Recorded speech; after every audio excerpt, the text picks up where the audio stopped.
भारत के स्वतंत्रता आंदोलन यानी कि इंडियन फ्रीडम मूवमेंट में देश के कई सेनानी ऐसे भी थे जिन्हें किसी वजह से विदेश जाना पड़ा और अपने वतन की सरजमी पर लौटने का अवसर नहीं मिल सका। इसके बाद भी उन्होंने देश के लिए सेवा में किसी तरह की भी कसर नहीं छोड़ी और दुनिया भर में देश की आज़ादी के लिए भारत का पक्ष रखा और देश का नाम रोशन किया। भारतीय राष्ट्र आंदोलन से जुड़े उन खास लोगों में से एक थी भीकाजी कामा।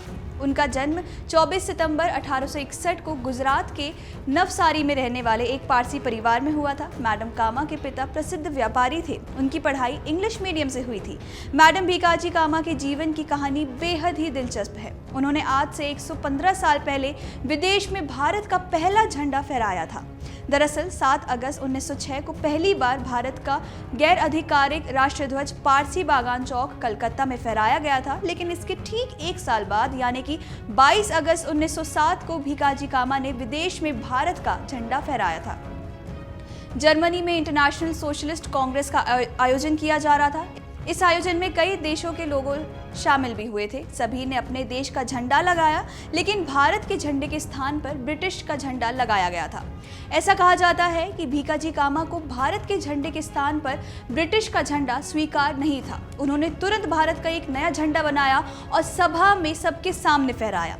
झंडा फहराते हुए भीकाजी कामा ने कहा कि ये भारत का झंडा है जो भारत के लोगों का प्रतिनिधित्व करता है। झंडा फहराने के बाद उन्होंने एक शानदार भाषण दिया जिसमें कहा था, ऐ संसार के कॉमरेड्स, देखो ये भारत का झंडा है, यही भारत के लोगों का प्रतिनिधित्व करता है, इसे सलाम करो। भीकाजी कामा द्वारा फहराया गया भारत का झंडा आज के तिरंगे से कई अलग था। उनके झंडे में हरे, पीले और लाल रंग के 3 पट्टियां थी। सबसे ऊपर हरे रंग की पट्टी में 8 कमल के फूल बने थे जो कि भारत के 8 प्रांतों को दर्शाता था।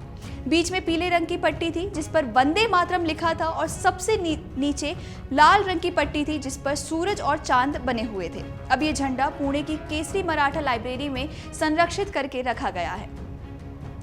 भीकाजी कामा की शादी साल 1885 में एक वकील रुस्तम के आर कामा से हुई थी। उन्होंने लंदन, जर्मनी, अमेरिका समेत कई देशों में घूम कर भारत की स्वतंत्रता के लिए अभियान चलाया था। उन्होंने न सिर्फ भारत में ब्रिटिश राज के बारे में बताया बल्कि देश से बाहर रहकर भी भारतीय क्रांतिकारियों की पूरी मदद की। उनके लेख और भाषण ने क्रांतिकारियों को प्रेरणा भी दी। साल 1935 में भीकाजी कामा भारत लौटी। उनकी तबीयत ठीक नहीं थी, लेकिन उस वक्त भी देश प्रेम और स्वतंत्रता हासिल करने का जोश उनमें बिल्कुल भी कम नहीं था।